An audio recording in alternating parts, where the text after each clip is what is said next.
Friends, hi bye मम्मा के part 3 में आपका स्वागत है। तो रात में यूरी कांगवा का कार्ड यूज करके ढेर सारा खाने पीने का सामान मंगाती है और बार बार उसका नोटिफिकेशन कांगवा को मिलता रहता है। अब बेचारी को इतने सालों बाद खाने पीने का सामान जो मिला था। Well friends, I don't know why but at some point के ड्रामा बोरिंग लगने लगते हैं और मैंने तो न जाने कितने ड्रामास को बीच में ही छोड़ दिया, even the popular ones. But somehow this drama kept me from living it. तो चलिए आगे बढ़ते हैं। नेक्स्ट डे यूरी पहुंचती है फिर से एक बार सीवू के डे केयर में और वहाँ पे वो डे केयर वालों से माफ़ी मांगती है और बोलती है कि वो डे केयर में वर्क करने आई थी। तो यूरी जब वहाँ पे फॉर्म फिल करती है तो वो वहाँ पे दूसरा नाम लिखती है अपनी रियल पहचान को छुपाने के लिए।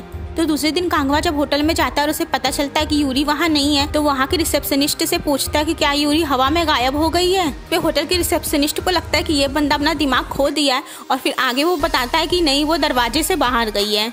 फिर कांगवा को ऐसा लगता है कि हो सकता है यूरी डे केयर गई हो सीवू से मिलने के लिए और वहाँ जाता है तो यूरी और सीवू को एक साथ पाता है और उन्हें साथ में देख के इमोशनल होता है। तो फिलहाल यूरी का एक ही टास्क रहता है अपनी बेटी के आसपास के सारे भूतों को भगाने का। तो इसलिए वो डे केयर में उस बच्चे को ढूंढने जाती है जिसके साथ सीवू खेलती है और वो एक भूत रहता है। तो मिनजंग जो डिवोर्स के सिलसिले में अपने लॉयर से मिलने गई रहती है, वो वापस आते समय सोचती है कि सीवू को पिकअप कर ले और इसी सिलसिले में वो कांगवा से कॉल पे बात करती है। और जैसे ही कांगवा को ये पता चलता है कि मिनजंग भी वहाँ आ रही है, वो वापस डे केयर की तरफ रश करता है क्योंकि उसके हिसाब से उसकी दोनों वाइफ में से किसी को भी एक दूसरे के बारे में तो पता नहीं है। तो मिनजंग इसके पहले कांगवा के पास यूरी की एक फोटो देखी रहती है, इसलिए कांगवा को डर रहता है कि मिनजंग भी यूरी को पहचान सकती है। लेकिन भाई साहब को आने में थोड़ी सी देर हो जाती है और यूरी और मिनजंग का आमना सामना हो जाता है। तो फ्रेंड्स, इंडियन ड्रामा दर्शकों के लिए ये देखना कोई नई बात नहीं है क्योंकि लगभग हर ड्रामा में जब हीरो हीरोइन के बीच में ब्रेकअप कराना रहता है तो उसमें वही होता है, 4-5 साल का लीप होता है और इस दौरान फीमेल लीड मर जाती है, मतलब फेक डेथ होता है उसका। और फिर वो कई सालों बाद वापस हीरो की लाइफ में आती है और तब तक एक वैम्प रहती है जो हीरो की वाइफ बनकर घूमती रहती है। हाँ, अब ये बात अलग है कि इस ड्रामा में कोई वैम्प नहीं है। तो मिनजंग यूरी को देखकर आश्चर्यचकित तो जरूर होती है लेकिन उसे यूरी नहीं समझती है और जाहिर सी बात है कोई भी समझदार इंसान ऐसा डेफिनेटली नहीं सोचेगा। और चूंकि डे केयर वाले भी यूरी को दूसरे नाम से पुकारते हैं तो ऐसा कोई चांस भी नहीं रहता है।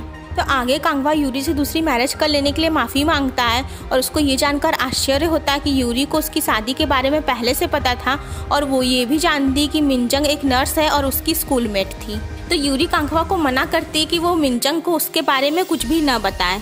तो कांगवा को ये डर रहता है कि यूरी एक बार फिर से उसको छोड़कर चली न जाए, इसलिए कांगवा रात भर होटल के रिसेप्शनिस्ट से बार बार यूरी को कॉल करवाता है और अलग अलग बहाने से ये पूछवाता है कि यूरी ठीक है, मतलब अभी भी है वो या नहीं है। तो वो यूरी को एक सेलफोन देता है और यूरी उसमें लॉगिन करती है और अपना सोशल नेटवर्किंग साइट चेक करती है और वहाँ पे उसे अपनी बेस्ट फ्रेंड ह्यूजंग का ढेर सारा मैसेज मिलता है जो यूरी को इतना मिस करती है कि वो हर रोज उसे मैसेज करती थी। तो यूरी से गलती से उसका एक पोस्ट लाइक हो जाता है जिसके बाद ह्यूजंग हतप्रभ हो जाती है कि ऐसा कैसे हो सकता है। तो गलती से सोशल मीडिया पे कोई भी एक्टिविटी कर देना तो बहुत से लोगों का नाइटमेयर होता है।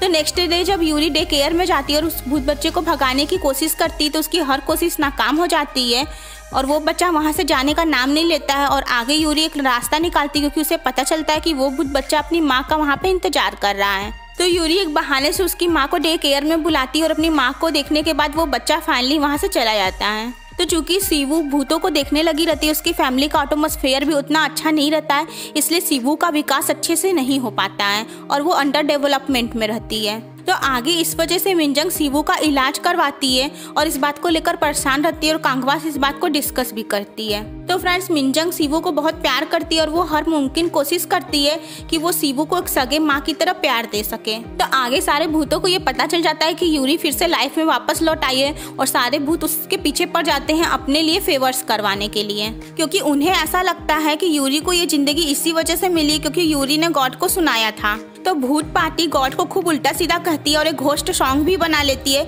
इस चक्कर में कि उन्हें भी दोबारा जिंदगी मिल जाए। जिसके बाद मिनडोंग वहां आती है और उनके होश ठिकाने लगाती है। तो इसी में पिलसंग फैमिली भी रहती है जो एक एक्सीडेंट में मर गई रहती है। वो यूरी से अपने बेटे का ध्यान रखने के लिए कहती है जो एक एयरलाइन पायलट रहता है। तो वो यूरी को जबरदस्ती अपने बेटे का घर चोरी से भेजते हैं ताकि वो उसके बेटे के घर की साफ सफाई कर सके और उसके लिए घर का खाना बना सके और उसका ध्यान रख सके। तो इस ढंग से यूरी का उस पायलट से 2-3 बार एनकाउंटर हो ही जाता है। तो आगे यूरी जब एक दिन डे केयर में जाती है और ह्यूजंग जो अपने बेटे को वहाँ ड्रॉप करने के लिए गई रहती है वो यूरी को देखकर शॉक्ड हो जाती है। और वहीं ह्युनजंग का हस्बैंड जुनसंग जब ये पता लगाना चाहता सीसीटीवी कैमरे के जरिए कि उसके रेस्टोरेंट में किसने चोरी की थी, तो वो यूरी को देखकर शॉक्ड हो जाता है। तो इस प्रकार से यूरी और कांगवा दोनों के बेस्ट फ्रेंड को इस हकीकत के बारे में पता चल जाता है। तो फ्रेंड्स इसका नेक्स्ट पार्ट देखना मत भूलिएगा।